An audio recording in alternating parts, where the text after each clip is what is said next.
Kalau remaja putri ini kan identik dengan body image ya Pak Burhan ya. Iya, Nah, biasanya kan pengennya langsing. Nah, jadi cowok juga pengen loh, Dok. gitu ya. Udah nasi, lauknya Indomie, double karbo ya. Multi karbo jadinya. Multi karbo. Ya, udah Pak Burhan mungkin Apa ya? ada pernah Boleh nyoba jawab saya ya? Coba mungkin 5L. Kayaknya lemah, letih, lesu, loyo. Apa lagi satu? Kalian adalah calon ibu di masa depan, dan status gizi kalian sekarang, kondisi fisik kalian sekarang itu akan menentukan generasi-generasi berikutnya. Karena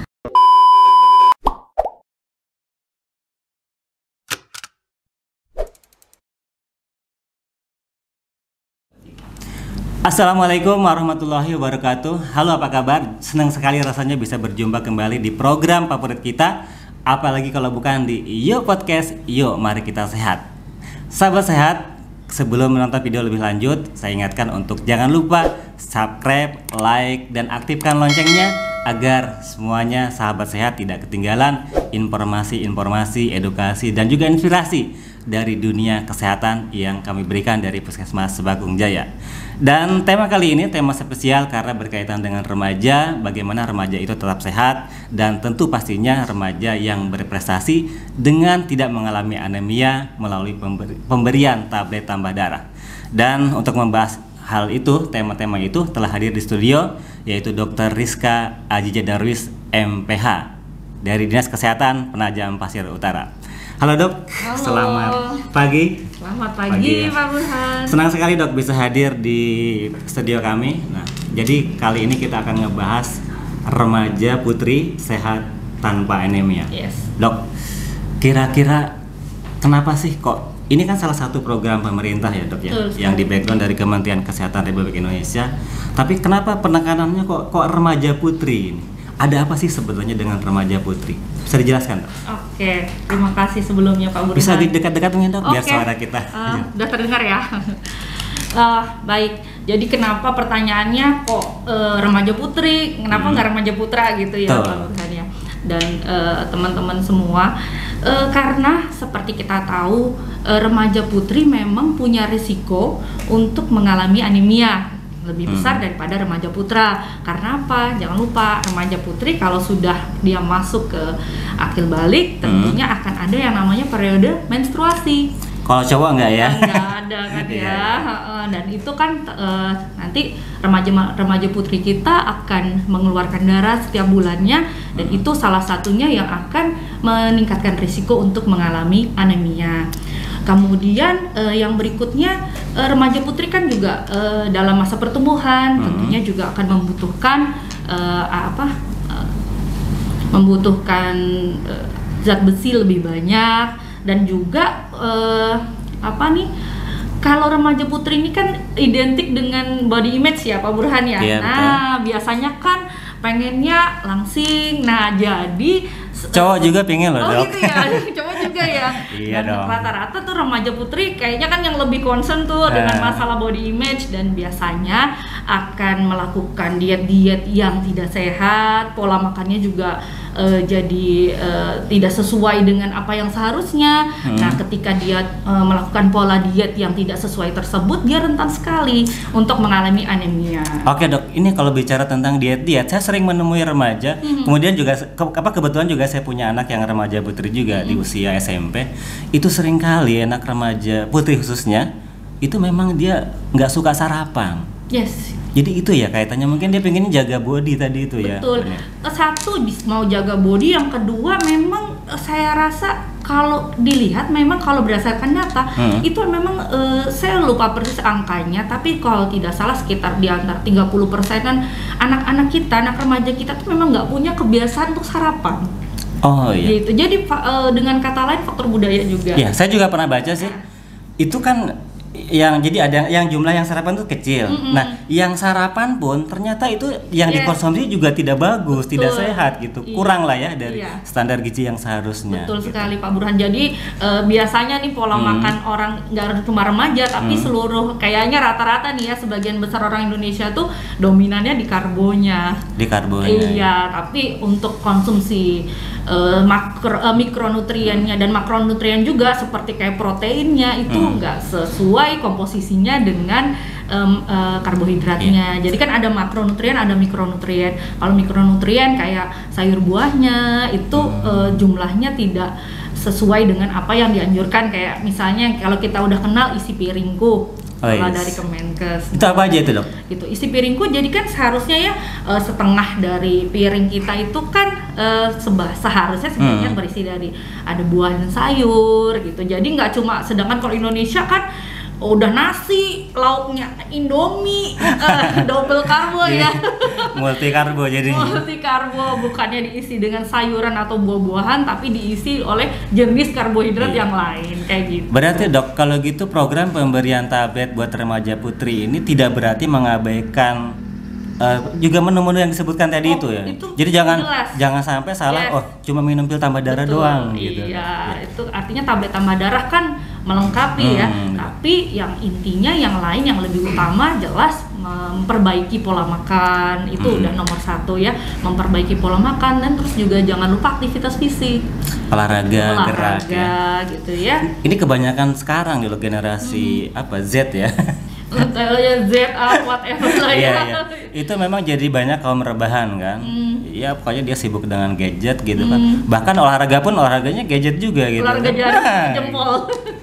Dok, ini kalau ngomong-ngomong apa namanya remaja ya, itu sebetulnya usia berapa sih yang dikatakan remaja itu? Oke, ya ini menarik ya, karena sebenarnya remaja itu beda, yang mendefinisikan beda juga kategori umurnya gitu ya. Karena remaja ini emang cocok ya dibilang periode-periode galau ya. Definisinya aja galau ya. Jadi kalau WHO ngomong antara 10 sampai 19 tahun. Ntar dibagi lagi tuh jadi ada remaja awal, ada remaja akhir gitu ya. Nanti yang awal misalnya 10 sampai 14, terus nanti yang akhir 15 sampai 20 gitu ya range-nya. Sedangkan kalau dari Permenkes sendiri nomor 25 tahun 2014, yang namanya remaja itu adalah mereka yang berusia di antara range usia 10 sampai 18 tahun. Nah, beda lagi dengan BKKBN. Beda lagi ya? Kalau BKKBN mengatakan remaja itu adalah mereka yang berusia 10 sampai 24 tahun dan belum menikah. Jadi nih misal nih adik saya gitu ya, katakanlah usia 18 lah ya katakan, tapi dia udah menikah. Dia kalau menurut BKKBN bukan remaja lagi itu ya. Tapi kalau menurut Permenkes dan menurut WHO dia masih remaja gitu. Jadi ya gitu deh. Iya, galau kayak galau ya. Definisinya juga galau ya. Definisinya galau kayak remaja juga, galau-galau gitu ya. Nah, Dok, kita ngebahas anemia. Sebetulnya apa sih yang disebut anemia itu, Dok? Jadi anemia adalah kondisi di mana kadar hemoglobin atau zat besi dalam darah itu kurang dari 12 gram per desiliter. Itu kalau secara umum ya. Nanti untuk definisi untuk kondisi ibu hamil gitu nanti ada beda lagi. Berarti untuk tahunya harus periksa lab ya. Iya, betul sekali. Jadi nggak bisa untuk objektifnya itu harus periksa. Tapi kalau untuk dari secara luar gejalanya gitu ya. Iya, ada Dok ya gejala-gejalanya sebelum diperiksa nih. Apa aja itu, Dok? Betul ya. Kalau yang paling viral gitu, yang paling ngetren itu 5L gitu 5L. singkatannya. Udah Pak Burhan mungkin apa ya? Ada pernah boleh nyoba jawab saya ya. Coba mungkin 5L. Kayaknya lemah, letih, lesu, loyo. Apa lagi satu L-nya? Lemah, letih, lesu. Loyo enggak? Loyo enggak ada. Kayaknya perlu di-refresh ulang saya. Udahlah nyerah saya. Apa Dok jadi? Iya memang itu definisi 5L-nya aja galau ya. Jangan-jangan Pak Burhan masih remaja juga ya. Semangatnya saya masih remaja Dok. Dan harus kan semua orang semangat tuh harus tetap remaja gitu ya. Jadi maksudnya produktif gitu. Iya, 5L. Ini mudah-mudahan juga saya ini nggak lupa nih ya. Lemah, betul ya, lemah, lemas, letih, lesu, lalai. Iya. Lalai gitu. juga saya nih. Jadi gitu, kalau ada yang ciri-ciri udah 5L gitu, kita udah bisa aware ya. Wah nih jangan-jangan nih anemia. Misalnya tuh kita punya remaja putri yang kayaknya nih kok anak lemesan ya, nih kok anak gampang capek ya, atau punya temen mungkin ya, punya bestie di sekolah, kok kamu gampang capek sih kayaknya, dikit aja gini-gini udah ngantuk. Nah itu mungkin bisa. Sudah curiga lah ya minimal. Curiga, tapi belum tentu juga. Kalau misalnya malamnya begadang terus ngantuk kan ntar dituduh, ih kamu anemia ya, nggak gitu juga kali ya kan. Iya. Dok, kalau tadi penyebabnya udah itu ya, penyebab anemia. Nah kalau dampak dari anemia sendiri gitu, kenapa sih kok sampai sekonsen itu kita? Kementerian Kesehatan Republik Indonesia itu membuat program pemberian tablet darah buat remaja putri. Emang dampaknya besar banget kah kayak gitu tuh?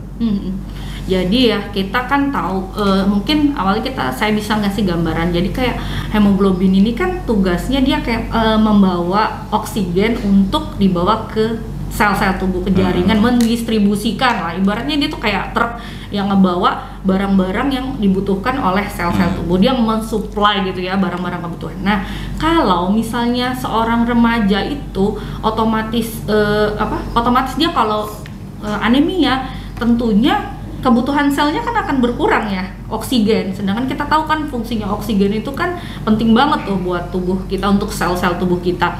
Jadi otomatis dia akan 5L tadi, dengan dia mengalami yang namanya 5L tadi ya, letih, lesu, lemah dan sebagainya, itu produktivitasnya kan akan menurun. Nah, remaja tadi sesuai dengan kategori umurnya kan ya 10 sampai 18 lah ya, kita ambil yang dari Kemenkes. Itu kan artinya apa? Mereka yang sedang duduk di bangku sekolah. Nah, bisa kan nangkep nih Pak Burhan kemana kira-kira arahnya? Kalau produktivitasnya menurun, otomatis gimana? Prestasinya? Yes, betul sekali. Saya bisa jawab juga Dok ya ternyata ya. Jadi prestasi belajarnya, prestasi capaian belajarnya di sekolah tentunya akan terganggu. Bagaimana mungkin dia bisa menerima gitu ya pelajaran di sekolah dengan baik kalau dia mengalami anemia? Konsentrasinya kan akan terganggu. Gitu. Nah itu Dok, pil tambah darahnya itu memang sudah disiapkan ya dari program ya? Betul, jadi memang udah disiapkan sama pemerintah. Iya. Nah cara minumnya itu gimana itu Dok? Minum tiap hari atau berapa kali sehari gitu? Oke, jadi sebenarnya ya teman-teman remaja cukup dengan 1 kali seminggu itu sudah sangat membantu sekali. 1 kali seminggu? Iya, seminggu sekali diminum 1 tablet. Oke. Ini teman-teman kameramen, betul juga ada Dokter Wildan juga. Ada yang bisa disaringkan Dok atau ditanyakan? Oh ya Pak Burhan, jangan lupa loh, kita Kemenkes juga ada aplikasi yang namanya. Oh ada aplikasinya? Ada untuk remaja untuk mengatasi anemia ini. Tujuannya apa itu aplikasi itu? Dia isinya nanti macam-macam. Salah satunya ntar ada reminder loh untuk mengingatkan jangan lupa minum tablet tambah darah. Iya. Jadi supaya remaja putri itu kalau sudah itu di-download ya, di Play Store. Yes. Jadi kalau udah download itu mungkin ada registrasi gitu ya kali ya kira-kira. Terus nanti juga ada kalau input tinggi badan, berat badan gitu kan ya. Nanti di situ juga akan ada reminder untuk jangan lupa hari ini minum tablet tambah darah. Benar, karena remaja itu juga bisa lupa kan, nggak cuma orang tua doang. Benar, biar masih muda gitu ya. Iya. Apalagi remaja sekarang kan pada sering banyak galau. Iya, dan banyak aktivitas gitu. Iya. Dok, Arfian, ada yang ditanyakan? Kalau ditanyain nggak ada. Nggak ada. Sangat. Kayaknya udah, jelas banget ya. Dok, terakhir ini mungkin. Kira-kira apa sebagai closing statement lah ya yang bisa Dokter Rizka pesankan, disampaikan ke remaja putri kita? Oke. Terkait anemia ini ya. Anemia, tablet tambah darah ini ya, pemberian tablet tambah darah. Ya mungkin closing statement dari saya untuk teman-teman sahabat remaja putri, khususnya yang di wilayah Penajam Pasir Utara, khususnya mungkin Sebakung Jaya ya. Iya. Iya. Itu seluruh Indonesia seluruh juga. Indonesia, oke. Yang pertama, kalian adalah calon ibu di masa depan, dan status gizi kalian sekarang, kondisi fisik kalian sekarang itu akan menentukan generasi-generasi berikutnya. Karena kita tahu ketika kita menjadi seorang ibu, nanti kita juga akan mewariskan sel telur untuk mempersiapkan untuk cucu kita. Jadi tidak hanya untuk mempersiapkan melahirkan seorang anak saja, tapi ketika nanti anak putri kita juga akan membawa sel telur di dalam tubuhnya, otomatis kita telah menyiapkan 2 generasi setelah kita. Oleh karena itu, yuk remaja-remaja putri semua, jangan abaikan masalah anemia, karena anemia akan menentukan nasib anak dan cucu kita di masa yang akan datang. Mungkin itu saja. Wes, luar biasa dok, cukup gamblang sih. Kenapa remaja harus concern ya agar tidak terjadi anemia, dan tentu juga dengan cara meminum konsumsi tablet tambah darah, tanpa mengabaikan tadi ya. Iya. Isi Pola piring makan. nasi tadi, Iya, pola isi piring, makan. betul. Ya. Dok, terima kasih sudah banyak berbagi hal ya yang saya yakin sangat bermanfaat khususnya bagi remaja putri kita. Sama-sama. Terima kasih dok.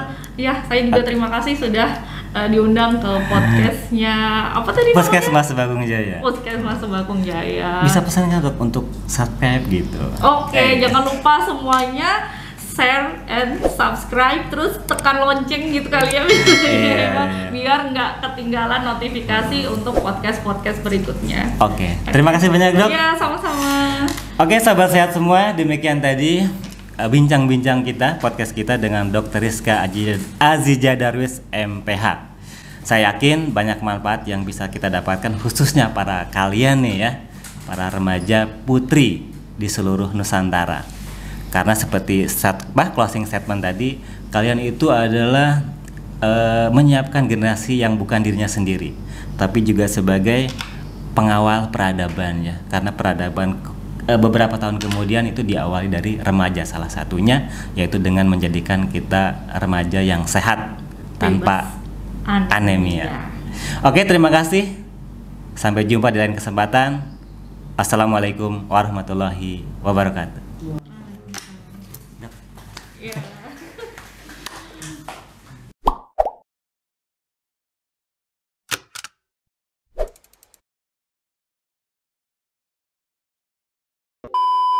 Juga nggak ada make up.